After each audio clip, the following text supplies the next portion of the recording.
తెలుగు శ్రోతలందరికీ నమస్కారం అండి. మన అలనాటి కథలు ఎవర్ గ్రీన్ స్టోరీస్ ఛానల్కి మీ అందరికీ స్వాగతం. నీ ప్రేమకై అనే ధారావాహిక వినేద్దామండి. రచన శ్రీమతి రేణుకా జలదంకి గారు. ఇక ఆలస్యం చేయకుండా మనం కథలోకి వెళ్ళిపోదామండి. వీడియో చూసిన వెంటనే లైక్ చేసి షేర్ చేసి తప్పకుండా సబ్స్క్రైబ్ చేసుకోండి. మన ఛానల్ని బెల్ ఐకాన్ యాక్టివేట్ చేసుకోండి. 1 year కంప్లీట్ అయ్యి 10 రోజులైంది బంగారం. ఆఫీస్కు వెళ్ళే హడావిడిలో బ్యాగ్ భుజానికి తగిలించుకొని డ్రెస్సింగ్ టేబుల్ వద్ద ఉన్న ఫోన్ చేతికి తీసుకుంటున్న మృదుల ఫోన్ వాల్పై డిస్ప్లే అయిన మెసేజ్ చూసి ఒక్క క్షణం షాక్ అయింది. వెంటనే ఫోన్ ఆన్ చేసి వాట్సాప్ ఆన్ చేసింది. వరుసగా 4 మెసేజెస్ వచ్చి ఉన్నాయి. హాయ్ బుజ్జి, ఫోన్ నెంబర్ ఎందుకు మార్చావురా? నన్ను కంగ్రాచులేట్ చేయవు. 1 year కంప్లీట్ అయ్యి 10 రోజులైంది బంగారం. మృదులకు ఒక్క క్షణం ఏమీ అర్థం కాలేదు. అవతలివారు ఎవరికో పంపించవలసిన మెసేజెస్ తనకు పంపిస్తున్నారని అర్థమైంది. వాట్సాప్ డీపీ ఏమైనా ఉందేమో అని చెక్ చేసింది. ఫోటో లేదు. ఆఫీస్కు లేట్ అవుతుండడంతో ఫోన్ బ్యాగ్లో పడేసి చకచకా చెప్పులేసుకుంటూ రూమ్మేట్కి బాయ్ చెప్పేసి పరుగులు తీసింది. బస్టాప్ వద్దకు వచ్చేసరికి అప్పటికే కంపెనీ బస్ వచ్చి ఉంది. బస్ ఎక్కుతూ కొలీగ్స్ వైపు చూస్తూ చిన్నగా చిరునవ్వు నవ్వుతూ హాయ్ అని విష్ చేస్తూ సీట్లో కూర్చుంది. కొలీగ్ పూర్ణ ఏమిటి లేటు అంది. నవ్వేసి ఊరుకుంది. బస్లో ఉన్నంతసేపు ఆఫీస్ కబుర్లు సినిమా ముచ్చట్లతో కాలం తెలియలేదు. ఆఫీస్లో లంచ్ టైంలో ఫోన్ ఓపెన్ చేసి చూసింది. ఒకదాని వెంట ఒకటి బోలెడన్ని మెసేజెస్ కనిపించాయి. ఫోన్ ఎప్పుడూ సైలెంట్లో పెట్టి ఉండడంతో డిస్టర్బెన్స్ అయితే ఉండదు. అన్ని మెసేజెస్ చూసే టైం లేదనిపించడంతో ఫోన్ లాక్ చేసి ఆఫీస్ వర్క్లో మునిగిపోయింది. ఒక్క క్షణం నంబర్ని బ్లాక్ చేద్దామా అని అనుకొని మెసేజెస్ చూసి చేద్దాం అని నిర్ణయించుకొని పనిలో పడింది. వర్క్ ముగించుకొని బస్ పట్టుకొని హాస్టల్కి వచ్చేసరికి సాయంత్రం 7 అయింది. రూమ్మేట్ శరణ్య ఇంకా రాకపోవడంతో డిన్నర్కి నెమ్మదిగా వెళ్ళవచ్చుననుకొని బెడ్ మీద పడుకొని ఫోన్ చేతిలోకి తీసుకొని వాట్సాప్లోకి వెళ్ళి మెసేజెస్ చూడసాగింది. ఏమైంది బుజ్జి, సమాధానం ఇవ్వడం లేదు? 1 సంవత్సరం అంటే మాటలా? 365 రోజులు, 8760 గంటలు, 5,25,600 నిమిషాలు, 3,15,36,000 సెకండ్లు. ప్రతి నిమిషానికి ఫోన్ చేసి పలకరించే నాకు ఇలాంటి షరతులు పెట్టి వేడుక చూడడం భావ్యమా డియర్? కానీ నువ్వు చెప్పింది మన మంచికే కదా అని ఊరుకున్నాన్రా. ఊరుకోక చేసేదేమీ లేదు కదా. జాబ్ సాధించేందుకు నువ్విచ్చిన సంవత్సరం గడువు పట్టలేదు. 3 నెలల్లోనే జాబ్లో జాయిన్ అయ్యాను. వెంటనే నీకు ఫోన్ చేసి చెప్పాలనుకుని కూడా సంవత్సరంలో ఎప్పుడూ నీతో ఎలాంటి కాంటాక్ట్స్ ఉండకూడదని, నీ గురించి కనీసం తెలుసుకునే ప్రయత్నం కూడా చేయకూడదని నీవు పెట్టిన షరతు గుర్తుకు వచ్చి షరతుని ఉల్లంఘించినట్లుగా ఉంటుందని ఆగిపోయాను బుజ్జి. రోజులు వేళ్ల మీద లెక్క పెడుతూ అతి కష్టంగా కాలం గడిపిన నాకు ఏడాది పూర్తి కాగానే ఎంత సంబరం వేసిందో నీకెలా వర్ణించను. రెక్కలు కట్టుకొని నీ దగ్గర వాలిపోదాం అనుకున్నాను. ఫోన్ చేయకూడదు, నీ ముందు ప్రత్యక్షమై నా ఆనందాన్ని నీ కళ్ళల్లో చూడాలనుకున్నాను. ఆఫీస్కు సెలవు పెట్టి ఆఘమేఘాల మీద లేదు బంగారం, బెంగళూరు నుంచి ఫ్లైట్లో వచ్చాను హైదరాబాద్కు. వచ్చి మీ ఆఫీస్ వద్ద పడిగాపులు కాశాను. ఎంతసేపటికి రావే? విధి లేక సర్ప్రైజ్ మాట దేవుడెరుగు అని నీకు కాల్ చేశాను. ఎంత ప్రయత్నించినా నెంబర్ స్విచ్డ్ ఆఫ్ అని రావడంతో దిక్కు తోచలేదు బుజ్జి. మీ ఇంటికి వెళ్ళాలనుకుని ఎందుకైనా మంచిది ఓసారి మీ ఆఫీస్లోనే ట్రై చేద్దామనుకుని ఈవినింగ్ వరకు మీ ఆఫీస్ ముందు పడిగాపులు కాసి ఆఫీస్ వదిలాక బయటకు వస్తున్న మీ కొలీగ్ సుప్రియను కలిసి నీ గురించి అడిగాను బుజ్జి. ఎందుకో నన్ను చూసి భయంగా ముఖం పెట్టిందిరా బుజ్జి తను. ఎందుకు? మీ అమ్మాయిలు ఎంత చదువుకున్నా ఇంత అమాయకంగా ఉంటారు? నువ్వు రిజైన్ చేసి వెళ్ళావందే. నెంబర్ అడగగా నా దగ్గర ఉన్న పాత నెంబరే ఇస్తూ ఆ నెంబర్ పనిచేయడం లేదని చెప్పింది. అర్థం కాలేదు బంగారం. రాత్రి కావడంతో ఆ టైంలో నిన్ను ఇంటి వద్ద కలవడం బాగుండదని ఫ్రెండ్స్ రూమ్కి వెళ్ళాను బుజ్జి. ఏమైనా హెల్ప్ దొరుకుతుందేమో అని వాళ్లకు విషయం చెప్పాను. హెల్ప్ చేద్దామనుకోకపోగా నవ్వుతున్నారు బుజ్జి. ఇలాంటి షరతులు ఎవరైనా పెడతారా అంటున్నారు. నువ్వు నన్ను మోసం చేశావంటున్నారు. మరో చరిత్ర సినిమాలో కూడా అమ్మాయి తల్లిదండ్రులు పెట్టారు ఇలాంటి షరతు, కానీ అమ్మాయి కాదు అంటున్నారు. బాగా కోపం వచ్చి చెడామడా తిట్టేశాను, ఫ్రెండ్స్ అని కూడా చూడకుండా. మరి నెంబరు స్విచ్ ఆఫ్ ఎందుకు చేసింది అంటున్నారు. వారికి వివరణలు ఇవ్వవలసిన అవసరం నాకు లేదనిపించింది. బుజ్జి, ఆ రాత్రి ఎలా నిద్రపోయానో, ఎలా తెల్లవారిందో నాకు తెలియదు. సూర్యుడి రాక కోసం ఆగాను. ఫ్రెండ్ బైక్ తీసుకుని దిల్సుఖ్ నగర్కి వెళ్ళాను. మీ ఇంటి గేటుకు వేసి ఉన్న తాళం నన్ను నిలువునా కృంగదీసింది. ఒక్క క్షణం ఏం చేయాలో తోచలేదు. మీ ఇంటి పక్క పోర్షన్ వాళ్ళ అబ్బాయి పాల ప్యాకెట్ పట్టుకొని లోపలికి వెళుతూ కనిపించాడు. నాకు కాస్త ప్రాణం లేచి వచ్చినట్లు అనిపించింది. పరుగున వెళ్ళి తనని అడిగాను నీ గురించి. నేను తెలుసు కదా తనకు, ఎన్నోసార్లు మనిద్దరినీ చూశాడు కదా. ఎందుకో కాస్త గుర్తు పట్టనట్లుగా నటించాడు బుజ్జి. ఏమో నాకు అలా అనిపించింది. తర్వాత తీరికగా చెప్పాడు, ఎక్కడికి వెళ్ళారో తనకు తెలియదని. నెంబర్ ఏమైనా తెలిసేమోనని అడిగాను. తెలియదన్నాడు. అడుగు తీసి అడుగు వేయలేకపోయాను బుజ్జి. నీరసంగా తిరిగి వచ్చిన నన్ను చూసి ఫ్రెండ్స్కి జాలనిపించిందేమో మార్గాలు సూచించారు బుజ్జి. ఫేస్బుక్ పేజీ ఓపెన్ చేసి మెసేజ్ పెట్టమన్నారు. నువ్వు నాకు ఆ షరతు పెట్టిన రోజే ఫేస్బుక్ పేజ్ని డిలీట్ చేశావని చెప్పగానే నన్ను వెర్రివాడిని చూసినట్లుగా చూసి నవ్వారు. నేను నీ వెంట తిరుగుతూ ఇంటర్వ్యూలకు ప్రిపేర్ కాకుండా విజయం సాధించలేకపోతున్నాననే కదా బంగారం నీవు నాకు ఆ షరతు విధించింది. వీళ్ళకెలా అర్థమయ్యేలా చెప్పగలను చెప్పు. అలా అంటే ఏమంటున్నారో తెలుసా? నా టైం అంతా నీ షాపింగ్స్కి, సినిమాలకు, నీ ప్రాజెక్ట్ వర్క్స్ ప్రిపరేషన్కి వినియోగించావట. నా వల్ల కాదు బుజ్జి వీళ్ళను కన్విన్స్ చేయడం. నేను నీతో తిరిగిన ప్రతి క్షణం నా ఆనందం కోసమని వీరికి ఎలా చెప్పను? ఇంతకు నీ ఈ నెంబర్ ఎలా సంపాదించాననుకున్నావు? మీ ఇంటి చుట్టూ ఓ వారం రోజులు పహారా కాశానంటే నమ్ముతావా డియర్? ఆ వారం రోజులు 7 యుగాలుగా గడిచాయంటే నమ్ముతావా? నిన్నటి సాయంత్రం 7ంటికి మీ ఇంటి దగ్గరగా ఉన్న షాపు వద్ద కూర్చొని పేపర్ చూసి అలసిపోయిన నేను ఇక రూమ్కి వెళ్ళాలని బయలుదేరుతుండగా నీ ఫ్యాషన్ డిజైనర్ బట్టలు తీసుకుని బైక్లో వచ్చి మీ ఇంటి ముందు నిల్చోవడం చూశాను. అంతే, ఒక్క ఉదుటన పరుగులు తీశాను అతని వద్దకు. నన్ను చూడగానే బాగున్నారా సార్ అని పలకరించాడు. నీతో పాటు నేను తెలుసు కదా అతనికి. మనం ఎన్నోసార్లు బైక్ మీద అతని షాప్కు వెళ్ళాం కదా. మేడం వాళ్ళు ఎక్కడికి వెళ్ళారు సార్? అతనే అడగడంతో నాలో చిగురించిన ఆశ కాస్త అణగారిపోయినట్లయింది. బట్టలు ఇచ్చేటప్పుడు నెంబర్ ఇవ్వలేదు అని అడిగాను. ఇచ్చారు సార్, నేనే చేయలేదు. మేడమే వస్తారని చూశాను ఇన్నాళ్ళు. నేను ఇంటికి వెళ్ళే దారే కదా అని ఇచ్చి వెళ్దామని వచ్చాను అంటూ ఫోన్ తీసి నెంబర్ డయల్ చేయబోతుంటే, ఓకే ఇలా ఇవ్వు, నేను చేస్తాను నా ఫోన్తో అంటూ తన ఫోన్లో ఉన్న నెంబరు నా ఫోన్లో ఫీడ్ చేసుకొని బట్టల బిల్లు ఇచ్చి అతని వద్ద బ్యాగ్ తీసుకున్నాను. రాత్రి నుంచి చేస్తున్నాను, కలవడం లేదు ఫోను. కలవకపోవడమే మంచిదైంది బుజ్జి. నేను నీతో ఫోన్లో మాట్లాడాలనుకోవడం లేదు బంగారం. సంవత్సరం తర్వాత నువ్వు ఎలా ఉన్నావో నీ కళ్ళల్లో ప్రతిబింబిస్తున్న నా ఆనందాన్ని నేను స్వయంగా చూస్తూ నా విజయాన్ని నీతో పంచుకోవాలి. నీ కోసం నేను తీసుకువచ్చిన బహుమతిని నా చేతులతో నీకు స్వయంగా అలంకరించాలి. అర్థమైందా? అందుకే ఈ మెసేజెస్. అసలు జాబ్కి ఎందుకు రిజైన్ చేసావు బుజ్జి? అఫ్కోర్స్ పెళ్ళయ్యాక జాబ్ చేయనని ముందే చెప్పావనుకో, కానీ ఇప్పుడే ఎందుకు చేశావు? మృదుల ఒక్కసారిగా ఉలిక్కిపడింది. అవతలి వ్యక్తి ఆన్లైన్లో ఉన్నట్లుగా చూపించింది ఫోన్ నెట్వర్క్. అలిగావా బుజ్జి? ఏమైంది? ఎందుకు? మరో మెసేజ్ ప్రత్యక్షమైంది స్క్రీన్పై. మృదులకు ఏం చేయాలో తోచలేదు. బ్లాక్ చేస్తేనో, తన బంగారమే అలా చేసిందనుకొని ఏమైనా చేసుకుంటేనో, రాంగ్ నెంబర్ అని మెసేజ్ పెడితేనో నమ్ముతాడా? తన బంగారమే కావాలని అలా అంటుందని భావిస్తాడేమో. పోనీ ఫోన్ చేసి విషయం చెప్పేద్దామా? నెంబర్ విషయంలో పొరపాటు పడ్డారని. కరెక్ట్, ఇదే మంచి పని. కాల్ చేయాలని ఫోన్ చేతిలోకి తీసుకుంది. అబ్బా, నా పని అయిపోయిందే బాబు ఇవాళ అంటూ రూమ్ తలుపు తోసుకుంటూ వచ్చిన శరణ్య బ్యాగ్ కుర్చీలోకి విసిరేస్తూ మృదుల పక్కన బెడ్ మీద బోర్లా పడుకుంటూ, ఏంటి ఇంకా తినలేదు?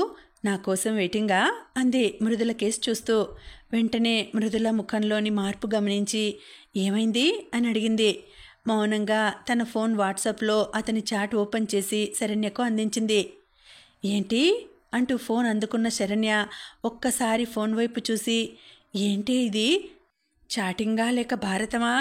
అది కూడా కేవలం 18 పర్వాలే అనుకుంటానే అంటూ చదవడం మొదలుపెట్టగానే నిమగ్నం అయిపోయింది. చదవడం పూర్తి కాగానే మౌనంగా మృదుల వైపు చూసింది. ఏంటిది అన్నట్లుగా. రాంగ్ నెంబర్, అతనికి నేను, నాకతను కూడా అంది మృదుల. మరి ఏం చేస్తావు? అదే ఏం చేయాలి? తన డౌట్స్ అన్నీ వివరించింది. ఫోన్ చేసి చెప్పేయడమే. శరణ్య కూడా మృదుల అభిప్రాయాన్ని బలపరిచింది. సరే ముందు పద, డిన్నర్ చేసి వద్దాం, క్రిందకు వెళ్ళి. లేలే అంది శరణ్య. ముందు అతనికి ఫోన్ చేసి ఖచ్చితమైన కంఠంతో అంది మృదుల. ఓకే చెయ్యవే బాబు, ఇద్దరము కలిసి అతనిని కన్విన్స్ చేద్దాం. ధైర్యంగా తను ఎక్కడుందో తెలుసుకునేందుకు ప్రయత్నించమని. మనకు ఆ టెన్షన్ తీరిపోతుంది. ఆ తర్వాత తాపీగా అనే కంటే హ్యాపీగా తినవచ్చు. ఫోన్ తీసుకుని కాల్ చేసింది మృదుల. రింగ్ అవుతుంది. లిఫ్ట్ చేయడం లేదు. అర్థం కాలేదు మృదులకు. వాట్సాప్లోకి వెళ్ళి చూసింది. ఆన్లైన్లో టైపింగ్ చేస్తున్నట్లుగా టైపింగ్ అని చూపిస్తోంది. లేదు బంగారం, నేను ఫోన్లో నీ మాట వినదలుచుకోవడం లేదు. 1 ఇయర్ వేచి చూసి ఇంత కష్టపడిన తర్వాత మన కలయిక ఎంత అద్భుతంగా ఉంటుందో చాలా ఊహించుకున్నాను. అసలు నీ పాత నెంబర్ పనిచేస్తుంటే నువ్వు మీ ఇంట్లోనే ఉండి ఉంటే అసలు ఇంతసేపు నేను ఫోన్లో మాట్లాడి ఉండేవాడినే కాను. ఎక్కడున్నావో చెప్పు బుజ్జి, కలుస్తాను. మృదుల, శరణ్య ఇద్దరూ ఒకరి ముఖం ఒకరు చూసుకుంటూ నిశ్చేష్టులై నిల్చున్నారు. ఇద్దరికీ ఓ నిమిషం పాటు మాట రాలేదు. ఏం చేద్దాం? గొంతు పెగుల్చుకొని అంది మృదుల. మనమేం చేయగలమే? జాలేస్తోంది. కాసేపు ఫోన్ చేసి రాంగ్ నెంబర్కు చేశారని చెప్పి ఫీల్ అయితే ఊరడించి ధైర్యం చెప్పాలనుకున్నాం. కానీ ఇలా అంటున్నాడేమిటి అంది శరణ్య కాస్త కటువుగా. అతనికేం తెలుసు చెప్పవే? తన ప్రియురాలు అనుకుని మాట్లాడుతున్నాడు.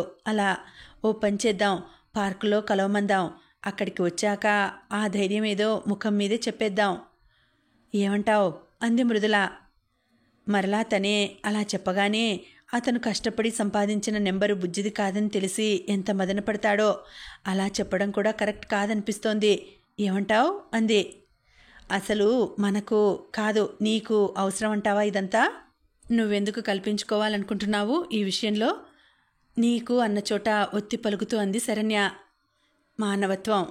వార్తల్లో ఎన్నోసార్లు ఎన్నో చోట్ల ఆత్మహత్య ఉదంతాలు చూసినప్పుడు ఎంత బాధపడుతుంటామో.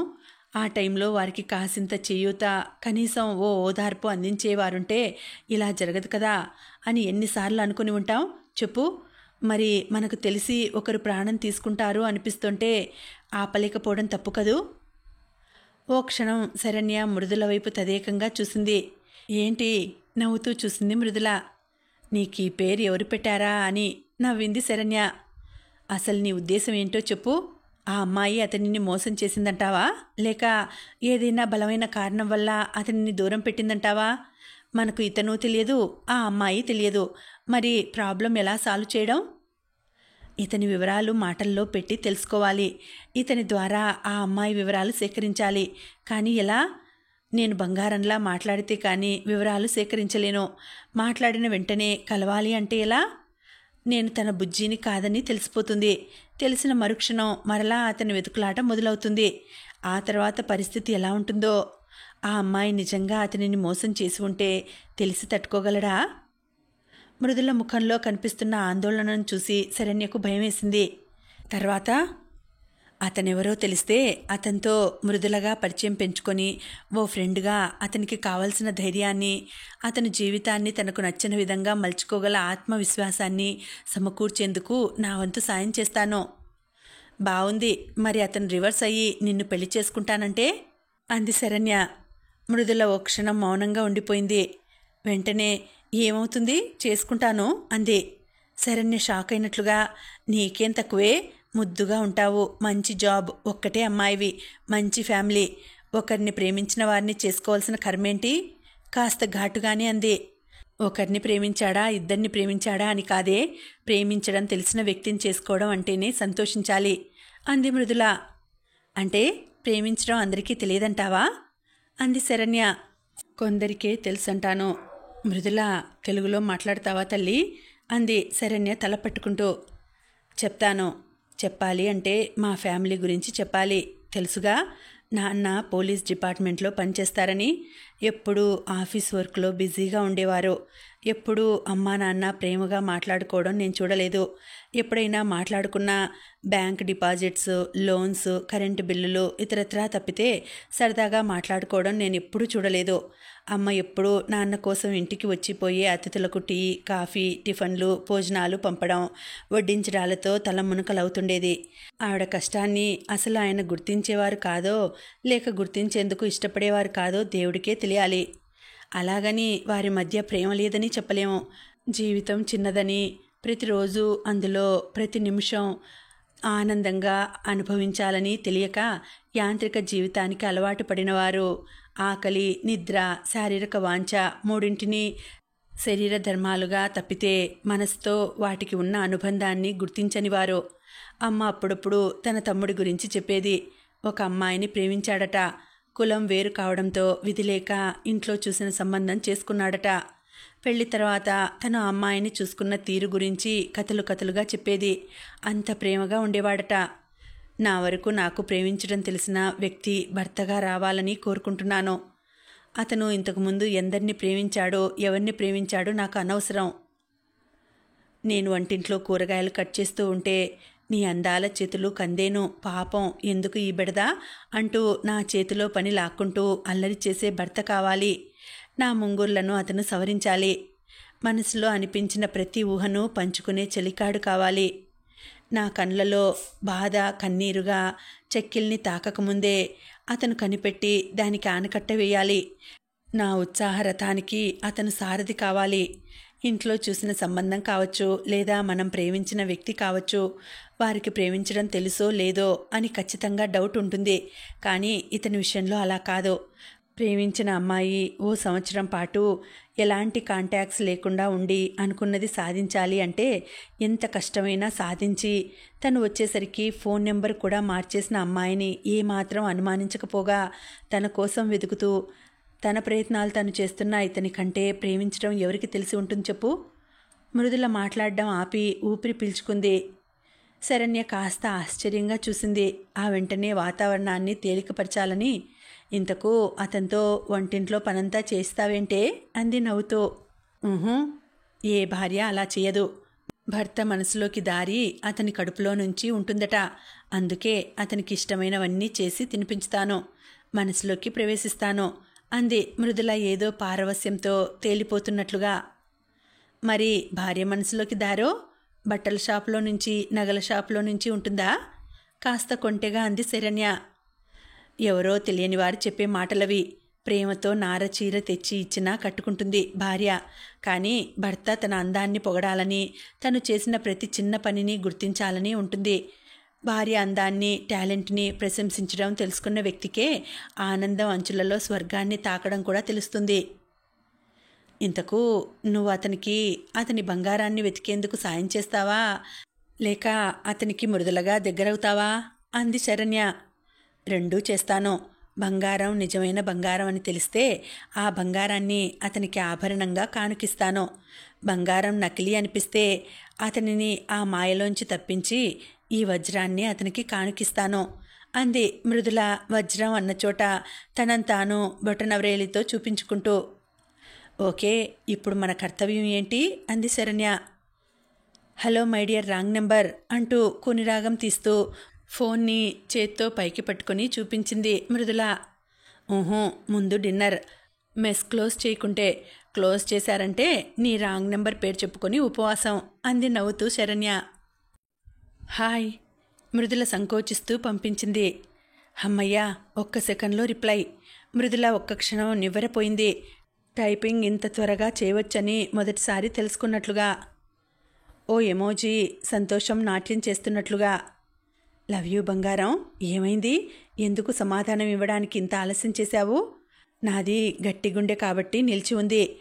ఈ లబ్డబ్ శబ్దం ఆగిపోయేలోగా నీ నుంచి మెసేజ్ వస్తుందా అని చింతిస్తున్న తరుణంలో నీ నుంచి ఈ మెసేజ్ కొన ఊపిరితో ఉన్న మొక్కకు నీరు అందించినట్లుగా, ఎడారిలో ఓయాసిస్సు కనిపించినట్లుగా, అంధకారంలో ఒక్కసారి ఇంద్రధనస్సు దర్శనమిచ్చినట్లుగా. నేను మాట్లాడను. నువ్వు ఎక్కడున్నావు చెప్పు బుజ్జి, వచ్చేస్తాను. మృదులకు ఎంత తాపీగా ఉందామనుకున్నా గుండె వేగంగా కొట్టుకోవడం ఆగడం లేదు. తిన్నావా? మృదులకు తన చేతివేళ్లు వనకడం స్పష్టంగా తెలుస్తోంది. ఈ క్షేమ సమాచారాలు అడగడం ఆపే బుజ్జి, ముందు ఎక్కడున్నావో చెప్పు, ఎందుకు ఈ దాగుడు మూతలో చెప్పు. మృదుల ఫోన్లోకి తొంగి చూస్తున్న శరణ్య మృదుల ఏం టైప్ చేయకపోవడం చూసి తల ఎత్తి మృదుల ముఖంలోకి చూసింది. మృదుల ముఖంలో కనిపిస్తున్న భావాలు చూసి ప్రశ్నార్థకంగా చూసింది. అతనిని మోసం చేస్తున్నామా అనిపిస్తోందే, బేలగా అంది మృదుల. చూడు మృదుల, అతనికి ఇది రాంగ్ నెంబర్ అని చెప్పడమో, బ్లాక్ చేయడమో లేదా కలిసి వివరించడమో చేద్దామన్నాను. కానీ అతను ఏమైపోతాడో అని, అతని జీవితం అర్ధాంతరంగా ముగిసిపోతుందేమో అని పెద్ద సంఘ సంస్కర్తలా మాట్లాడింది నువ్వు.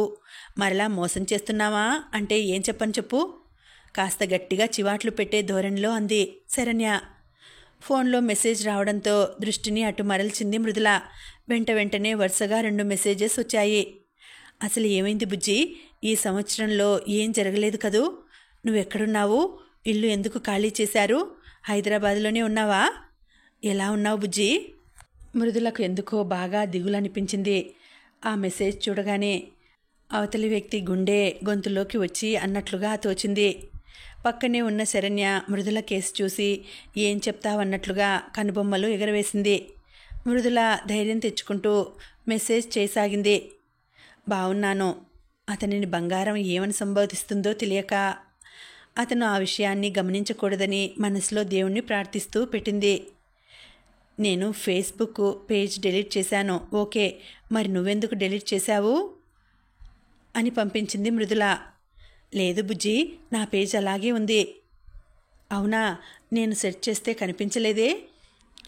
శరణ్య తెలివిగా మాట్లాడుతున్నావు అన్నట్లుగా బొటన వేలు కనుపులో చూపుడు వేలు మొదలుంచి ఫైన్ అన్నట్లుగా సైగ చేసింది. ఎందుకలా? నేనేమీ ప్రైవేట్ చేయలేదే పేజీని. పేరేమైనా మార్చావా? అతనిని డైవర్ట్ చేయగలుగుతున్నందుకు మృదులలో కాస్త ఉత్సాహం పెరిగింది. అరే, నేను పేరెందుకు మారుస్తాను బుజ్జి? శరణ్య వేస్ట్ అన్నట్లు 2 చేతులతో తల పట్టుకుంది. అతనితో పేరు చెప్పించలేకపోతున్నందుకు. ఈ మధ్య ఎవరైనా ఫ్రెండ్ రిక్వెస్ట్ యాక్సెప్ట్ చేశావా? మృదుల అతని పేరు కనుక్కోవాలని చేసే ప్రయత్నాలు వృధా అవుతున్నందుకు నిరుత్సాహపడుతూ అయినా ప్రయత్నం వీడక ముందుకు సాగుతోంది. లేదు బుజ్జి, అసలు 1 ఇయర్ నుంచి ఫేస్బుక్ చూడలేదు. శరణ్య మృదుల వైపు చూస్తూ నవ్వింది. నా ఫ్రెండ్ శరణ్య అని, తను నీకు ఫ్రెండ్ రిక్వెస్ట్ పంపించాలంటోంది. మరి నీ ఐడి మెసేజ్ చేయవు? నాకు అకౌంట్ లేదు కదా, తన పేజ్లో నీ పోస్ట్ చూస్తాను. నా ఐడి నీకు తెలుసు కదా బుజ్జి. శరణ్య ఇక ఉండబట్టలేక, ఇక అయినట్లే పడుకోవే, ఫోన్ పక్కన పెట్టి అంది. మృదుల నువ్వు కాసేపు ఆగవే అంటూ మరలా మెసేజ్ టైప్ చేయడంలో నిమగ్నమైంది. మరి ఉంటాను. మృదుల మెసేజ్ చేరిందో లేదో వెంటనే రిప్లై. ఉండి పోరాదే గుండె నీదేలే, హత్తుకోరాదే గుండెకే నన్నే. మృదుల గుండె ఒక్క క్షణం ఆగినట్లయింది. పక్కనే పడుకొని మృదుల ముఖంలోని భావాలు గమనిస్తున్న శరణ్య ఏమైంది అంది. మృదుల ఏమీ సమాధానం ఇవ్వలేదు. ఎక్కడున్నావు బుజ్జి? అమ్మమ్మ వాళ్ళింట్లో. మీ మేనమామకు మీకు మాటలు లేవన్నావు కదా బంగారం, అక్కడికెందుకు వెళ్ళావు? ఇట్స్ ఓకేలే, ఏ ఊరు చెప్పు, వచ్చేస్తాను. దేవుడా అని తలను 2 చేతులతో పట్టుకుంది మృదుల. శరణ్య పక్కపక్క నవ్వింది. అసలు నువ్వు నిజంగా మా ఇంటి వద్దకు వచ్చావా? మా పక్క పోర్షన్ వారికి ఫోన్ చేస్తే ఎవరూ రాలేదన్నారే. లేదు బుజ్జి, వెళ్ళాను. మీ ఇంటి ప్రక్కన అబ్బాయిని అడిగాను. అసలు నీకు నిజంగా మా ఇల్లు జ్ఞాపకం ఉందా? అక్కడికే వెళ్ళావా అసలు? అయ్యో బంగారం, ఎందుకు తెలియదురా? ఎన్నిసార్లు రాలేదు మీ ఇంటికి? నాకు డౌటే. మరి అసలు ఎవరు రాలేదంటారేమిటి వాళ్ళు? ఓకే, నా నమ్మకం కోసం ఒక్కసారి మా ఇంటి అడ్రస్ చెప్పు. ఎందుకంటే 1 ఇయర్ అయింది కదా, ఎక్కడో కన్ఫ్యూజ్ అయ్యావని నా అభిప్రాయం.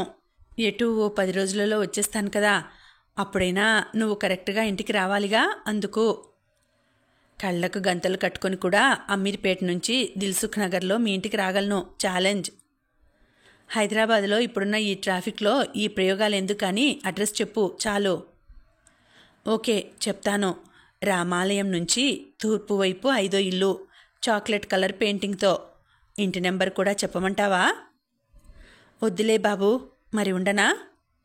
నిజంగా 10 రోజుల్లో వస్తావు కదా బుజ్జి? మృదులకు మరలా గుండెలో ఏదో అడ్డుపడి పట్టేసిన భావం. గుడ్ నైట్ అంది. "ఊ, ఊ ఏంటి? గుడ్ నైట్ చెప్పు." గుడ్ నైట్ బుజ్జి. ఫోన్ పక్కన పెట్టి బెడ్ మీద వాలిపోయి సీలింగ్ వైపు చూస్తూ ఆలోచిస్తున్న మృదుల వైపు చూస్తూ శరణ్య, "ఎంతవరకు తెలుసుకున్నావు వివరాలు?" అంది. ఆ అమ్మాయి అడ్రస్ తెలిసింది, కానీ పేరు తెలియదు. పేరు కూడా తెలుసుకుంటే అక్కడికి వెళ్ళి తను ఏమైందో తెలుసుకోవచ్చు. అతను తెలుసుకోలేనిది మనం తెలుసుకోగలమంటావా? తప్పకుండా తెలుసుకోగలం. ఎందుకంటే ఈ అబ్బాయి ఆ అమ్మాయిని ప్రేమించిన అబ్బాయిగా అక్కడ అందరికీ తెలిసే ఉంటుంది. అందువల్లే ఇతనికి ఏ విషయం చెప్పడం లేదు. మనం ఆ అమ్మాయి ఫ్రెండ్స్గా వెళ్ళి వివరాలు సేకరించవచ్చు. మన ముందు ఉన్న టైము 10 రోజులు. ఈ 10 రోజులలో ఏం సాధించగలమో చూడడం, ఆ తర్వాత టైం పొడిగించుకుంటూ వెళ్ళడం. అంతే కదూ నీ ఐడియా? అంది శరణ్య. అంతే, కానీ ఈ 10 రోజుల్లోనే అతనెవరో కూడా కనిపెట్టాలి. అప్పుడే కదా అతనిని ఈ మాయలోంచి తప్పించి హ్యాపీగా ఉండేట్లు చేయగలం. సాలోచనగా అంది మృదుల. ఇప్పటికీ కనీసం పేరు కూడా తెలుసుకోలేకపోయావు అంది శరణ్య. రేపు ఖచ్చితంగా పేరు కనుక్కుంటాను.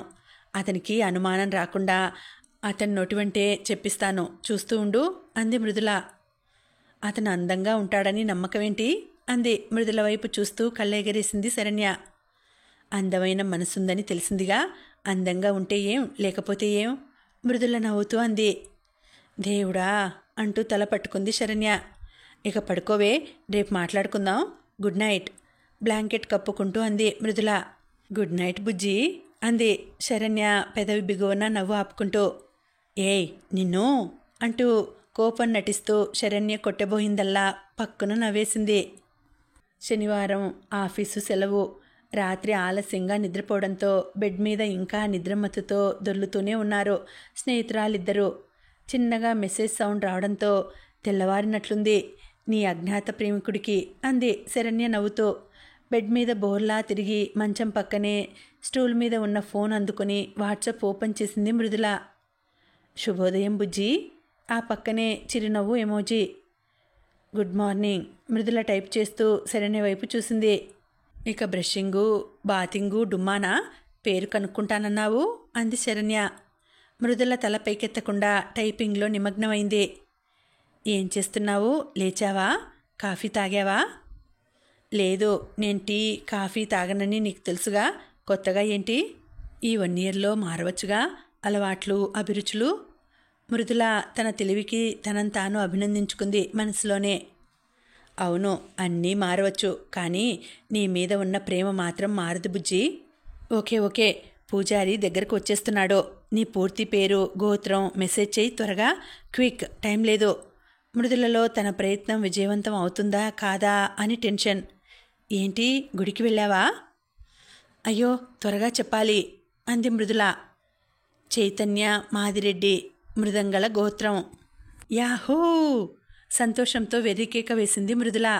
బాత్రూంలో ముఖం కడుక్కుంటున్న శరణ్య ఆ కేకకు ఉలిక్కిపడి రూంలోకి పరుగు తీసింది. అక్కడ సంతోషంతో ఉక్కిరి బిక్కిరి అవుతున్న మృదులను చూసి ఏమైంది అంది. టట్టడాయ్ సినిమాలో మ్యూజిక్ సౌండ్ హమ్మింగ్ చేస్తూ పేరు తెలుసుకున్నానోచ్ అంది చాలా సంతోషంగా. అవునా, ఎఫ్బీలో సెర్చ్ చేద్దామా? తను కూడా ఉత్సాహపడిపోతూ అంది శరణ్య. ఓకే అంటూ ఫోన్ తీయబోతున్న మృదులను చూసి నా ఫోన్లో చూద్దాం తీరికగా, ముందు స్నానం కానివ్వు అంటూ మృదుల చేతిలో ఫోన్ లాక్కుంది. అలాగే అంటూ వెళ్తున్న మృదులను చూస్తూ ఉండిపోయింది. అలంకరణలో ఎవరైనా అందంగానే ఉంటారు. ఉదయాన్నే నిద్రముఖంతో కూడా అందంగా ఉండడమే అందమంటే. నిజంగా అలాంటి అందం మృదులది. ఇంత అందం దగ్గరకు వెళ్తే ప్రవరాఖ్యుడైన తన వరూధిని మనసులోనే సమాధి చేసేయడు అనుకుని మనసులోనే నవ్వుకుంది శరణ్య. తన మనసులో అనుకున్న విషయాన్ని మృదులకు చెప్పగానే తను ఆలోచనల్లో పడడం చూసి ఏంటి, తీరా అమ్మాయిని మర్చిపోయి నీ ప్రేమలో పడితే అందులో నీకు పూర్తి తృప్తి దొరుకుతుందంటావా అంది. చూద్దాం, ముందు మన ఉద్దేశం అయితే ఆ అమ్మాయి ఎక్కడుందో ఏ పరిస్థితిలో ఉందో కనుక్కొని వీలైతే ఇద్దరినీ కలపడం, లేదా ఆ అమ్మాయి అతనిని మోసం చేసి ఉంటే అతనిని ఆ మైకంలో నుంచి బయటపడేటట్లు చేసి అతనికి జీవితం విలువ తెలియచేయడం. ఇద్దరూ చకచకా స్నానాలు ముగించి రెడీ అయ్యి క్రిందికి వెళ్ళి టిఫిన్ ముగించి వచ్చారు. ఫేస్బుక్లో సెర్చ్ చేయసాగారు. చైతన్య పేరుతో చాలామంది కనిపిస్తున్నారు. ఒకరి వేలిముద్ర ఒకరికి మ్యాచ్ కానట్లుగా, ఒకరికి ఉన్న పేరు మరొకరు పెట్టుకోకూడదన్న రూలు ఉంటే ఎంత బాగుంటుంది. ఇంత కష్టం అయ్యేది కాదు కదా అని నవ్వుకున్నారు ఇద్దరు. ఒక ఫోటో చూడగానే చటుక్కున ఆగు, ఇతని పేజ్ ఓపెన్ చెయ్యి అంది శరణ్య. ఇతను నాకు తెలుసు, మా ఆఫీసే. ఓ 10 రోజుల క్రితమే బెంగళూరు నుంచి ట్రాన్స్ఫర్ చేయించుకొని వచ్చాడు అంది శరణ్య. మృదుల దడదడా కొట్టుకుంటున్న గుండెతో ఆ ఫోటో వంక చూడసాగింది. ఫోటో కావడంతో కలర్ తెలియడం లేదు కానీ చామన ఛాయ అనిపిస్తుంది. చురుకుగా చూస్తున్నట్లున్న కళ్ళు, వీటిని కాబోలు సూదంటు రాయి అంటారు. కోలముఖం, మగవారికి కూడా కోలముఖం అందమా ఏమో. చక్కని ముక్కు, ట్రిమ్ చేసిన గడ్డం, తీరైన మీసంతో అందంగా అనడం కంటే ఆకర్షణీయంగా ఉన్నాడు అని చెప్పవచ్చు. డెవలప్మెంట్ డిపార్ట్మెంట్లో ఉంటాడే, మాది టెస్టింగ్ కదూ, 1-2 సార్లు చూశాను కానీ పరిచయం లేదు అంది శరణ్య. అయితే మన పని చాలా ఈజీ అయినట్లే. నీ పని రేపటి నుంచి అతనిని అబ్జర్వ్ చేయడమే. కాస్త పరిచయం పెంచుకొని ఆ బుజ్జి పేరేంటో కనుక్కుంటే మన పని ఇంకా సులభం అవుతుంది. నయం కదూ, ప్రేమించి పెళ్లి చేసుకోమన్నావు కాదు. నాకేం ఆఫీస్లో పని లేదనుకున్నావేంటే అతన్ని అబ్జర్వ్ చేస్తూ ఉండడానికి. శరణ్య గయ్యమని లేచింది. అలా అంటే ఎలాగే, మన కాస్త టైం ఒక ప్రాణం కోసం వినియోగించలేము. లంచ్ టైంలో అతను ఎక్కడ భోంచేస్తాడో చూడు. ఆ టైంలో నువ్వు కూడా వెళ్ళు. నెమ్మదిగా మాటలు కలుపు. అసలు మనిషి కూడా ఎలా రెస్పాండ్ అవుతాడో తెలుస్తుంది. మృదుల బ్రతిమాలుతున్నట్లుగా బుజ్జిగిస్తున్నట్లుగా అంది. సర్లే, అతని డిపార్ట్మెంట్లో ఓ తెలిసిన ఫ్రెండ్ ఉంది. ఆ అమ్మాయిని కనుక్కుంటాను ముందు. మనం ఇతని మెసేజెస్కి కరిగిపోయి మరో కోణం ఆలోచించటం లేదు. ఇతనిని భరించలేక ఆ అమ్మాయి ఇతనిని దూరం పెట్టిందేమో అంది శరణ్య. నిజంగా అతనిది అసహజమైన మనస్తత్వం అయితే ఆ అమ్మాయి పెట్టిన అలాంటి షరతుని సీరియస్గా తీసుకునేవాడా? అంత కష్టపడి దూరంగా ఉండేవాడా? ఏమీ తెలుసుకోకుండా నిందలు వేయడం తప్పు కదూ అంది మృదుల కాస్త బాధగా. నీకీ పేరు ఎవరు పెట్టారో కానీ. నువ్వు ఈ మాట అనడం రెండోసారి. చిరునవ్వు నవ్వింది మృదుల. ఈ ప్రాజెక్టు పూర్తయ్యేలోపు ఇంకా ఎన్నిసార్లు అనవలసి ఉంటుందో. ఫోన్లో మెసేజ్ సౌండ్ విని అడుగో గుడిలో ఉన్నానని వదిలిపెట్టినట్లున్నాడు ఇంతసేపు. ఏం కోరుకున్నావు బుజ్జి దేవుణ్ణి? చిరునవ్వు ఎమోజీ. నేనేం కోరుకోవాలని అనుకుంటున్నావు చైతు? ఓ నిమిషం ఆన్లైన్ చూపించింది. అవతలి వ్యక్తి ఆన్లైన్లో ఉండి నిశ్శబ్దంగా ఉన్నట్లుగా. ప్రక్కనే ఉండి ఫోన్లోకి చూస్తున్న శరణ్య కొద్దిగా పజిల్గా చూసింది మృదుల ముఖంలోకి. ఏంటి కొత్త పిలుపు? ఎప్పుడూ పూర్తి పేరుతో పిలిచేదానివిగా. మృదుల ఊపిరి పీల్చుకుంది. నచ్చలేదు? అయితే చైతన్య అనే పిలుస్తాను. నీ ఇష్టం. నువ్వెలా పిలిచినా నాకొకే. నాకు మాత్రం నువ్వు అప్పుడప్పుడైనా నా పేరుతో పిలవాలనిపిస్తుంది, బుజ్జి బంగారంతో పాటు. ఏ పేరుతో నిన్ను పిలవాలో తెలియదు నాకు. తెలిసింది ఒక్కటే, నీవు నా ప్రాణమని. మృదుల శరణ్య ఒకరి ముఖాలు ఒకరు చూసుకునే లోపే ఈ పాటను తప్పులతో పాడుతుంటే సరైన శృతి తెలిపింది నీవే. శృతి పగలబడి నవ్వుతున్న ఎమోజీ మెసేజ్తో పాటుగా. సరే మరి ఏం కోరుకున్నావో చెప్పు శృతి. నా చైతన్య మనసులో కోరుకున్నది జరగాలని. అయితే 10 రోజులెందుకు? ఇప్పుడే చెప్పేయ్, ఎక్కడున్నావో వచ్చేస్తాను. ఖచ్చితంగా 10 రోజులు ఆగవలసిందే బాబు. ఇదేదో 6 మాసాలాగు పుడతాడు మనకు బాబు పాటను తలపిస్తున్నదే. మృదుల పసిమి ఛాయ చెక్కిళ్ళు లేత గులాబీ రంగుని సంతరించుకున్నాయి. శరణ్య, మనం అనుకున్నంత అమాయకుల్లా లేడే ఇతను. ప్రమాదమో ప్రమోదమో జరిపించేట్లున్నాడు మెసేజ్లతోనే అంది. మృదులకు ఏం మాట్లాడాలో తెలియలేదు. నీకు చెప్పలేదు కదా బుజ్జి, నేను హైదరాబాద్కు ట్రాన్స్ఫర్ చేయించుకున్నాను. ఆహా, మాకు తెలియదు మరి నువ్వు చెప్పే వరకు ఎగతాళిగా అంటోంది శరణ్య మెసేజెస్ చదువుతూ. మృదులకు కూడా నవ్వు వచ్చింది. వెంటనే అప్పుడే ఐడియా వచ్చినట్లుగా, శృతి వాళ్ళింటి వద్దకు వెళ్ళొద్దామా? కొన్ని వివరాలైనా తెలుస్తాయేమో. ఇవాళ రేపు ఎటు హాలిడేసే కదా, లంచ్ టైంకి వచ్చేద్దాం అంది మృదుల. డన్, పదా. ఏదో డిటెక్టివ్ అడ్వెంచర్ ఫీలింగ్ వచ్చేస్తోంది. మరి నీకో అంది శరణ్య కాళ్ళు చెప్పుల్లో దురుస్తూ. ఏం వినవలసి వస్తుందో అని భయంగా ఉంది. ఈ 10 రోజుల తర్వాత బుజ్జిని కలుసుకోవచ్చని చైతన్య ఎంత హ్యాపీగా ఉన్నాడో కదా. అతని ఆశలు అడియాసలు కాకూడదని దేవుణ్ణి ప్రార్థిద్దాం. కాస్త దిగులుగా అంది మృదుల. తలుపు తాళం వేసి ఇద్దరూ కలిసి వచ్చి ఆటో ఎక్కారు. చైతన్య చెప్పిన అడ్రస్ కనుక్కోవడం పెద్ద కష్టమేమీ కాలేదు. ఇంటికి వేసి ఉన్న తాళం కప్ప వెక్కిరిస్తూ కనిపించింది. పక్క పోర్షన్ వద్దకు వెళ్ళి కాలింగ్ బెల్ నొక్కగానే ఓ 22, 23 వయసు ఉన్న అమ్మాయి తలుపు తీసి కాస్త ప్రశ్నార్థకంగా చూసింది. ప్రక్కవాటాలో శృతి వాళ్ళు అంటూ ఆగింది శరణ్య. వాళ్ళు లేరండి, ఇల్లు ఖాళీ చేసి వెళ్లారు అంది ఆ అమ్మాయి మృదుల కేసి మంత్రముగ్ధురాలైనట్టు చూస్తూ. ఎక్కడికి వెళ్లారో తెలుసా అడిగింది శరణ్య. పాపా ఎవరక్కడా? లోపల నుంచి కాస్త పెద్దగా వినిపించింది అమ్మాయి తల్లి కాబోలు. శృతి అక్క కోసమమ్మా. ఇంతలో ఆ అమ్మాయి తల్లి కాబోలు చేతులు కడుక్కొని కాబోలు కొంగుతో తుడుచుకుంటూ వచ్చి, అరే అక్కడే నిల్చున్నారేమిటమ్మా, లోపలికి వచ్చి కూర్చోండి అంటూ సోఫా చూపించింది. పిలిచిందే తడవుగా లోపలికి వెళ్ళి సోఫాలో తిష్టవేశారు. ఏమవుతారమ్మా శృతికి మీరు అంది ఆవిడ ఎదురుగా ఉన్న కుర్చీలో కూర్చుంటూ.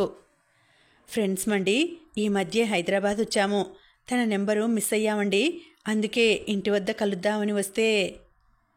మంచి ఎన్ఆర్ఐ సంబంధం వచ్చిందమ్మా శృతికి. బంధువులంతా విజయనగరంలో ఉన్నారట. దాంతో పెళ్లి వేడుకలన్నీ అక్కడే చేసుకుంటామని వెళ్ళారు. పెళ్ళయ్యాక తిరిగి వస్తారనుకున్నాను, ఇక రానేలేదు. వాళ్ళన్నయ్య వచ్చి ఇల్లు ఖాళీ చేసేసి కొంత సామాను ఇక్కడే అమ్మేసి కొంత తెలిసిన వారికి ఫ్రీగా ఇచ్చి వెళ్ళాడు. అదిగో మీరు కూర్చున్న సోఫా కూడా వాళ్ళదే, ఫ్రీగా ఇచ్చినదే అంది ఆవిడ. పెళ్ళైపోయిందా? శృతి మాకు చెప్పనే లేదు. ఎప్పుడండి? దగ్గర సంవత్సరం కావస్తోందమ్మా. 11 నెలలై ఉంటుందనుకుంటాను. మరి చైతన్య అంది శరణ్య నోట్లోనే గొనుక్కున్నట్లుగా. హా, చైతన్య శృతి మంచి ఫ్రెండ్సు, ఎక్కువ వస్తుండేవాడు ఆ అబ్బాయి కూడా ఓ సంవత్సరం నుంచి కనిపించడం లేదు అంది ఆవిడ. సస్పెన్స్ వీడిపోతున్నట్లుగా తోచింది. సరే ఉంటామండి, చాలా థ్యాంక్స్ అండి. అయ్యో ఎందుకమ్మా, శృతి స్నేహితులు మాకు స్నేహితులే కదమ్మా అంది ఆవిడ. బయటకు వచ్చి ఆటో స్టాండ్ వరకు నడిచి వచ్చి ఆటో ఎక్కి హాస్టల్కి చేరుకునే వరకు ఇద్దరూ ఏమీ మాట్లాడుకోలేదు. మృదుల అయితే మాటరాని మూగదాని వలె కూర్చుంది ఆటోలో కూడా. రూమ్కొచ్చాక నిస్సత్తువుగా బెడ్ మీద పడుకుండిపోయింది. కాసేపయ్యాక చాలా టైం అయినట్లుంది, పదా లంచ్ చేసి వద్దాం అంది శరణ్య. నాకు ఆకలి కావడం లేదు, నువ్వు వెళ్ళి తినేసిరా అంది మృదుల. ఏమైందే అంది శరణ్య. అతని పరిస్థితి తలుచుకుంటే బాధగా ఉందే. అసలు ఏం జరిగి ఉంటుందంటావు? నీకు అర్థమైందేమిటో చెప్పు. ముందు నుంచి మనం అనుకున్నదే జరిగింది. బహుశా ఆ అమ్మాయి ప్లాన్ ప్రకారమే చేసిందనిపిస్తోంది. మంచి మ్యాచ్ రాగానే ప్రేమించిన అతనిని వదిలించుకునేందుకు ఈ షరతు పెట్టి కాంటాక్ట్స్లో లేకుండా చేసి ఈలోపు తను పెళ్లి చేసేసుకుంది. తను అనుకున్నది ఏమిటంటే సంవత్సరం కాంటాక్ట్స్లో లేకుంటే అతను తనను మర్చిపోవచ్చన్నది కూడా ఆమె ఆలోచన కావచ్చు. ఒకవేళ గుర్తున్నా తను ఈలోపు ఫోన్ నెంబర్ మార్చేసి ఉంటుంది కాబట్టి ఎలాంటి ప్రాబ్లం ఉండదన్నది తన ఆలోచన అయి ఉండవచ్చు. కానీ నువ్వు మాట్లాడి పొరపాటు చేశావేమో మృదుల. ఎప్పటికైనా అతనికి అసలు విషయం తెలుస్తుంది కదా. అసలు విషయం అతను తెలుసుకునేటప్పటికీ అతను మానసిక స్థైర్యం పెంచుకోగలగాలి. అతనికి ఓ ఫ్రెండుగా దగ్గరైనా ధైర్యం చెప్పవచ్చు. కానీ నువ్వు శృతిగా అతని ఆశలను పొడిగించడం అయితే తప్పు కదా. ఇది ఇక్కడే ఆపేస్తే బెటర్ కదా అంది శరణ్య. తప్పకుండా ఆపేస్తాను. మీ ఆఫీసే అంటున్నావు కాబట్టి అతనితో పరిచయం పెంచుకో, అతను ఎలాంటి పరిస్థితిలో ఉన్నాడో తెలుసుకో అంది మృదుల. అలాగే డెవలప్మెంట్ డిపార్ట్మెంట్లో పనిచేసే వీణను కనుక్కుంటాను ముందు అతని గురించి అంది శరణ్య. ఆ రోజు ఆదివారం. బట్టలు ఉతుక్కోవడం, కొన్ని ఐరన్ చేసుకోవడం, రూములోనే ఫేషియల్స్, మ్యానిక్యూర్, పెడిక్యూర్ ఇద్దరూ కలిసి చేసుకుంటూ బిజీగా ఉన్నారు మృదుల, శరణ్య. అంత బిజీలో కూడా మృదుల నిమిషానికి ఒకసారి ఫోన్ చేతిలోకి తీసుకొని చెక్ చేసుకోవడం, పక్కన ఉంచేయడం గమనిస్తున్న శరణ్య, ఏమైంది మృదుల అని అడిగింది. గుడ్ మార్నింగ్ మెసేజ్ తర్వాత తన నుంచి మెసేజ్ రాలేదు, ఏమైందా అని. ఇన్నిసార్లు చెక్ చేసుకోవడం అవసరమా? అతన్ని ఏదో ఉద్ధరించాలనుకుని నువ్వు అతని మాయలో పడిపోతావేమో అనిపిస్తోంది. అతను ఆ అమ్మాయి ప్రేమలో నుంచి బయటకు వచ్చేయవచ్చు, కానీ నిన్ను ప్రేమించాలని లేదు, అది గుర్తుపెట్టుకో. నువ్వు అతని మాయలో పడి బయటకు రాలేకపోతే మాత్రం నిన్ను ఉద్ధరించేందుకు ఒక మృదులారావు పుట్టి ఉంటాడని నమ్మకం లేదు. నేను చెప్పేది అర్థమవుతోందనుకుంటాను. కాస్త గట్టిగానే అంది శరణ్య. మెసేజ్ వచ్చిందా రాలేదా అని ఫోన్ చూడడం కూడా తప్పేనా అంది మృదుల. చూడడం తప్పని ఎవరన్నారు? అక్కడ మెసేజ్ లేకపోతే నీ ముఖం ఎలా వెలవెలపోతుందో ఒక్కసారి అద్దంలో చూసుకో ముఖాన్ని, నీకే అర్థమవుతుంది. కొద్దిగా నచ్చజెప్తున్నట్లుగా అంది శరణ్య. అర్థమవుతోంది, నాకు నేను జాగ్రత్తగా ఉండాలని. ఉంటాన్లే, భయపడకు అంది. సముద్రంలో దిగుతూ కాళ్ళు తడవకుండా చూసుకుంటాన్లే అన్నాడట నీలాంటి వాడొకడు. తడిసినా ఆరిపోతాయిగా నవ్వుతూ అంది మృదుల. మహా తెలివిగా సమాధానం చెప్తున్నాననుకోకు. ఆరాలంటే టైం తీసుకుంటుంది. ఒళ్ళు మండింది శరణ్యకు. శరణ్య కోపం చూసి మృదుల ముఖంలో నవ్వు మాయమైంది. అలాగే, జాగ్రత్తగా ఉంటాన్లే, నువ్వు మరీ కంగారు పడకు అంది భయంగా. అన్నదే కానీ మనసులో చైతన్య ఆలోచనలు వదల్లేదు. కానీ నిజంగా శరణ్య చెప్తున్నదైతే నిజమే అని మనసు ఒప్పుకోక తప్పడం లేదు. కాసేపు అతని నుంచి మెసేజ్ రాకపోతే ఈ దిగులేంటి, మనసులో ఈ గుబులేంటి? తను నిజంగానే ఇందులో కూరుకుపోతోందా? మనసులోకి ఏ భావాన్ని రానివ్వకుండా ఈ కార్యాన్ని నెరవేర్చే మార్గం లేదా? అతన్ని కేవలం తన సహాయం అవసరమైన ఓ బాటసారిగా భావించలేదా? హాయ్ బుజ్జి. మెసేజ్ సౌండ్కి ఫోన్ చేతిలోకి తీసుకోగానే ప్రత్యక్షమైన మెసేజ్ని చూడగానే ముఖంలోకి నవ్వు తోసుకొచ్చింది. ఎలా ఉన్నావు బంగారం? ఫోన్ ఎందుకో నా మీద పగబట్టింది బుజ్జి. ఏమైందో తెలియదు, నా సందేశాన్ని నీకు తీసుకువెళ్ళనని మొరాయింపు. ఎంతోసేపు బుజ్జగించితే ఇప్పటికి మాట వింది. బాగున్నాను చైతన్య. మెసేజ్ చదువుతున్న నీ కంఠస్వరం వినిపిస్తోంది. చైతన్య అంటూ. ఎప్పుడు నా ముందుకొస్తావు బుజ్జి? అప్పుడప్పుడు నా మనసు మొరాయిస్తోంది. ఎదురుపడేలోపు కనీసం ఫోన్లో మాట్లాడుకోవచ్చుగా, కాస్తైనా మనశ్శాంతి దొరుకుతుంది అంటోంది. నేను గట్టిగా చెప్పాను బుజ్జి, ఇక ఎప్పుడూ ఈ ప్రస్తావన తీసుకురావద్దని. సంవత్సరం తర్వాత మనిద్దరం కలుసుకునే క్షణం కోసం ఎదురుచూపు కూడా నాకు ఓ విధమైన బాధతో కూడిన సంతోషాన్ని ఇస్తుందని. అందుకేనేమో కవులన్నారు, విరహము కూడా సుఖమే కాదా అని. శరణ్య తనేనా అంది. మృదుల అవునన్నట్లు తల ఊపింది. ఇవాల్టితో 3 రోజులు పూర్తయ్యాయి. మరొక వారం రోజులు ఎలా గడపాలో తెలియడం లేదు. ఆఫీస్లో అయితే ఏదో ఒకలా గడిచిపోయేది. శని ఆదివారాలు అదీ లేదు. దిగులుగా ఉంది బుజ్జి. మృదుల ఒక్కసారిగా ఉలిక్కిపడింది. వారం రోజులు ఎంతలో గడిచిపోతాయి. ఇప్పటికీ తన పరిచయమే లేదు. ఎందుకో మనసులో ఓ విధమైన ఆందోళన మొదలైంది. రేపెలాగైనా అతనితో మాట్లాడాలి శరణ్య. నువ్వు ప్రేమలు, ఫెయిల్యూర్స్ టాపిక్ మాట్లాడు. అతని అభిప్రాయం తెలుసుకో. చూద్దాం, ఎలా ప్రొసీడ్ అవ్వాలో తెలియడం లేదు అంది ఆలోచిస్తూ శరణ్య.